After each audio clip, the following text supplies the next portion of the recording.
James Kaufman, World News Report today, October 17th, 2024. God bless you and yours, no matter where you are in the world. Please subscribe, give us a thumbs up, ring that bell for critical future updates. Ladies and gentlemen, we've had a fairly large quake on the Cascadia Subduction zone right on the Juan de Fuca plate here off the coast of Oregon. A 5.0 at a default depth of 10 kilometers according to the USGS, although we will look at some additional information.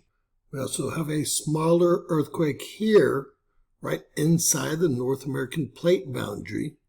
This is where the Pacific plate is pushing the Juan de Fuca plate here under the North American plate and forcing magma to the surface in the Cascades, which is a volcanic range, in the Snake River volcanic range, and even in Yellowstone here. Let me show you what that looks like.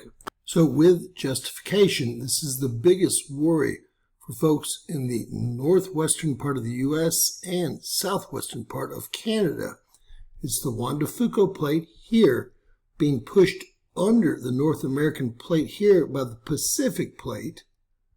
And what's happening there is it's forcing the magma to the surface in all of the volcanoes on the Cascades. This is a volcanic ridge, and even the Olympic Mountains. Several volcanoes also are in the Olympic Mountain range, and even to the east of here in the Snake River volcanic range, and even Yellowstone. So this is the mechanism that we're dealing with.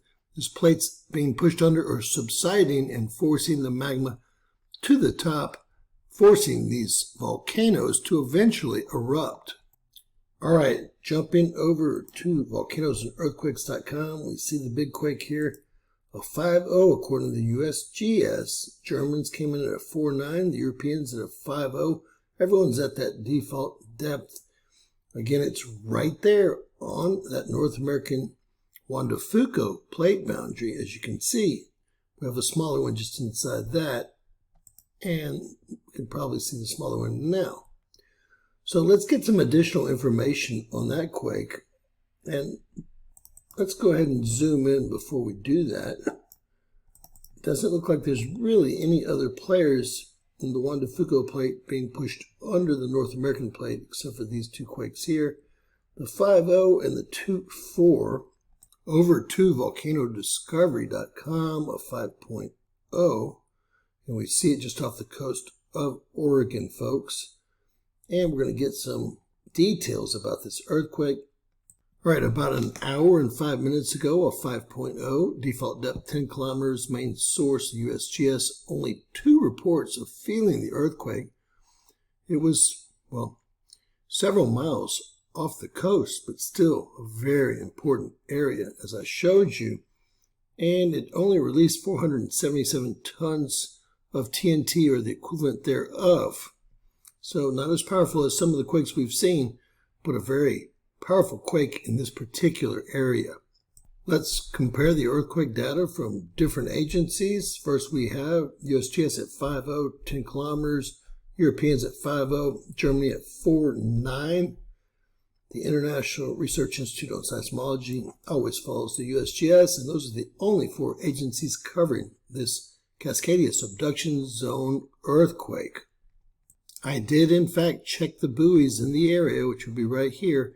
We don't have any tsunami buoys in event mode whatsoever. That's the good news. But the Juan de Fuca plate is being pushed under the North American plate. That's the bad news.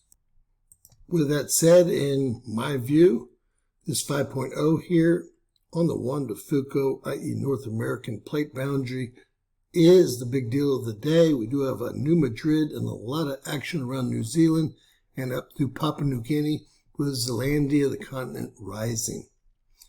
God bless you guys. Stay safe. Share, subscribe, and always remember, anything's possible. Bizarro world.